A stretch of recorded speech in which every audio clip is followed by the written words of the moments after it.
Anupama serial के आज के एपिसोड की शुरुआत होती है अनुपमा के भावुक क्षणों से, जब वह अपनी मां को याद करते हुए कहती है कि उसे अपनी मां की बहुत जरूरत है। वह अपनी मां से मन ही मन आशीर्वाद मांगती है और भावुक हो जाती है। उसकी आंखों में समर की यादें भी तैरने लगती हैं, जो उसका सबसे बड़ा चीयर लीडर हुआ करता था। अनुपमा कहती है कि समर आज होता तो वह जरूर कहता कि स्टेज पर आग लगा दो।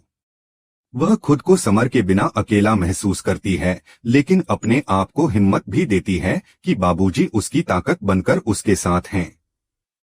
वह खुद को मन ही मन मजबूत करती है और कहती है कि सबकी उम्मीदें मुझ पर टिकी हुई हैं और आज सब अच्छा होगा। इसी सोच में डूबी अनुपमा जैसे ही जाने लगती है, उसे अचानक चक्कर आता है और उसकी नजर धुंधली हो जाती है। वह आंखें साफ करती है और सब कुछ फिर से साफ दिखने लगता है। वह सोचती है कि शायद यह अचानक खड़े होने की वजह से हुआ होगा और फिर वह आगे बढ़ जाती है। दूसरी ओर राही अपने मन में सोच रही होती है कि उसने बचपन से इस पल का इंतजार किया है। अब समय आ गया है जब वह अनुपमा की परछाई से बाहर निकलकर अपनी एक अलग पहचान बनाए। इसी बीच अनुपमा वहां पहुंचती है और एक वॉलंटियर दोनों को मंच पर तैयार रहने के लिए कहता है। अनुपमा और राही दोनों एक साथ कहती हैं कि हम तैयार हैं। अनुपमा राही से कहती है कि जो आज बेस्ट होगा वही जीतेगा। राही कहती है कि बेस्ट तो दूर की बात है, आप तो अच्छी भी नहीं हैं। अनुपमा मुस्कुराते हुए कहती है कि तुम बेस्ट हो, इसलिए अपना बेस्ट देना क्योंकि आज तुम्हारी मां अपनी जान लगा देगी। राही कहती है कि हराने का मजा तभी आता है जब सामने वाला अपनी पूरी जान लगाता है। अनुपमा जवाब देती है कि यही तो फर्क है मां बेटी में, बेटी हराने के लिए आई है और मां जीतने के लिए। राही आत्मविश्वास से कहती है कि फिर भी आप जीत नहीं पाएंगी। दोनों मंच पर मुकाबले के लिए तैयार होती हैं। एंकर उनका नाम पुकारता है और पूरा हॉल तालियों से गूंज उठता है। जैसे ही अनुपमा मंच की ओर बढ़ती है, उसे फिर से धुंधला दिखाई देने लगता है और वह बेचैन हो जाती है। जज दोनों की सराहना करते हैं और उन्हें समझाते हैं कि आज यहां तक पहुंचना कोई आसान सफर नहीं था, इसलिए सिर्फ डांस पर ध्यान दें और भीड़ से घबराएं नहीं।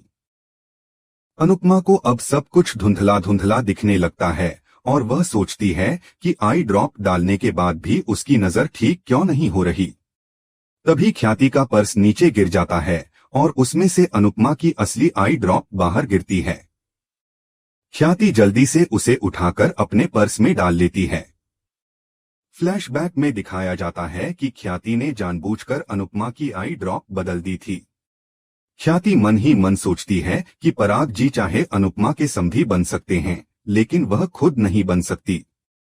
वह कहती है कि अनुपमा ने उससे उसका बेटा छीन लिया है, लेकिन वह अनुपमा से उसका गुरूर छीन लेगी।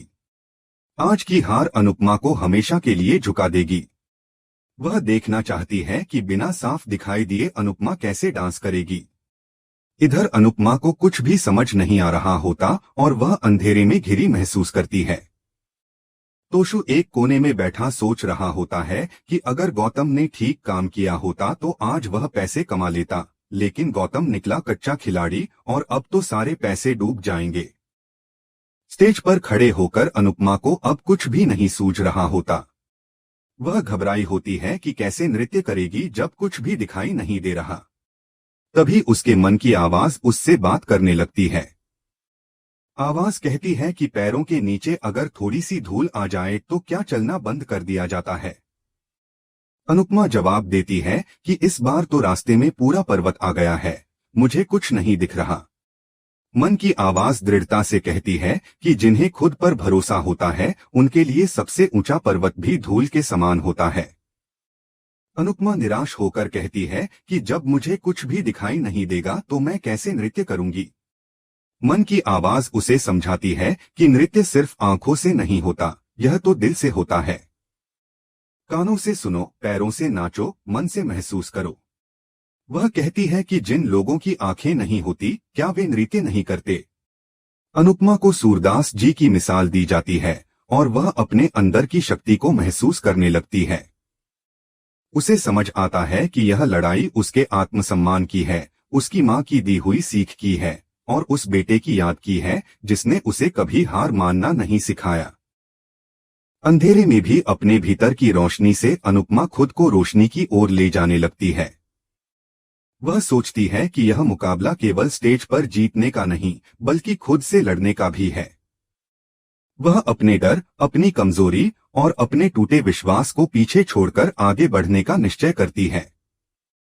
उसकी आंखों में आंसू होते हैं, लेकिन अब वह डर की वजह से नहीं, साहस की वजह से बह रहे होते हैं।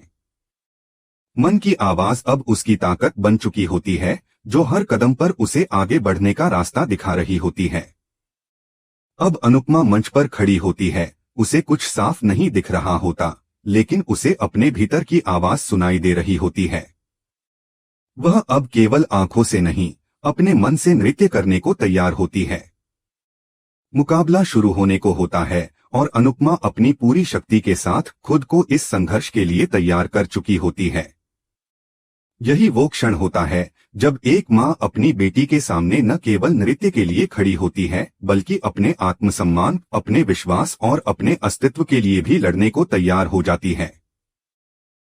अनुपमा की बेहद भावनात्मक और प्रेरणादायक मोड़ पर आगे बढ़ता है, जहां वह अपनी शारीरिक कमजोरी से ऊपर उठकर अपने आत्मबल और विश्वास की शक्ति से सामना करती है।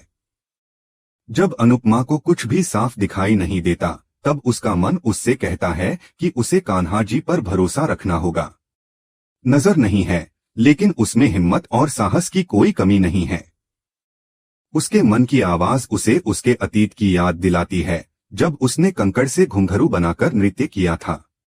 वह याद दिलाती है कि तब भी कोई संसाधन नहीं थे, लेकिन उसकी लगन और जुनून ने उसे विजयी बनाया था।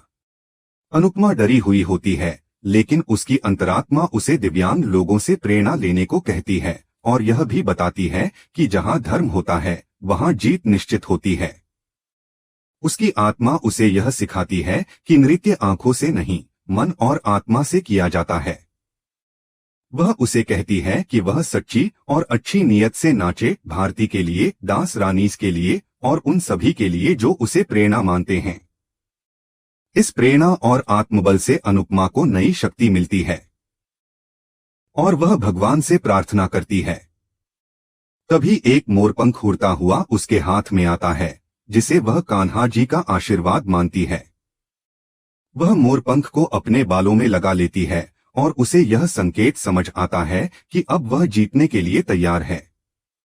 उधर एंकर दर्शकों को बताता है कि वह घड़ी आ गई है जिसका इंतजार पूरे देश को था। देश के अलग अलग हिस्सों में लोग उत्साहित हैं। अहमदाबाद के दर्शक अनुपमा को सपोर्ट करने की बातें करते हैं। दिल्ली में राही और अनुपमा की जीत पर शर्तें लग रही हैं। मुंबई की एक महिला कहती है कि अनुपमा उसके पास वाले चौल में रहती है और उसकी जीत पर वह भगवान को प्रसाद चढ़ाएगी। पठानकोट में पूरा परिवार टीवी के सामने बैठकर डांस फाइनल देखने को उत्साहित है। कोलकाता में एक पति पत्नी आपस में बहस करते हैं। पति राही के समर्थन में है तो पत्नी अनुपमा के पक्ष में। पत्नी यहां तक कह देती है कि अगर राही जीत गई तो वह अपने पति को तलाक दे देगी। बेंगलुरु में भी ऐसी ही बहसें चल रही हैं। देश के हर कोने में एक ही चर्चा है, अनुपमा बनाम राही। एंकर घोषणा करता है कि आधा देश राही के साथ है और आधा अनुपमा के साथ।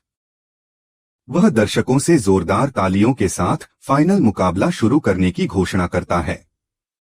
मंच पर दोनों प्रतिभागी तैयार खड़ी हैं। मुकाबला शुरू होता है और अनुपमा तथा राही दोनों शास्त्रीय नृत्य में एक दूसरे को कड़ी टक्कर देती हैं। हालांकि अनुपमा को कुछ भी दिखाई नहीं दे रहा होता, लेकिन उसका नृत्य ऐसा होता है जैसे वह सब कुछ देख रही हो। ख्याति चकित हो जाती है और कहती है कि अनुपमा अब भी इतना अच्छा नृत्य कैसे कर रही है। पराग पूछता है कि वह ऐसा क्यों कह रही है। ख्याति तुरंत बात संभालते हुए कहती है कि अनुपमा के साथ इतना कुछ हो गया और फिर भी वह इतनी परफेक्शन से नाच रही है। प्रेम कहता है कि डांस अनुपमा के दिल की धड़कन है और परेशानी से दिल धड़कना बंद नहीं करता। अनुपमा को भले ही दिखाई नहीं दे रहा हो, लेकिन वह पूरे आत्मविश्वास और समर्पण से नाच रही होती है। राही भी उतनी ही मजबूत और हुनरमंद दिखाई देती है। दोनों का प्रदर्शन दर्शकों और जजों को मंत्रमुग्ध कर देता है। पूरा देश टेलीविजन के सामने बैठकर यह मुकाबला देख रहा होता है।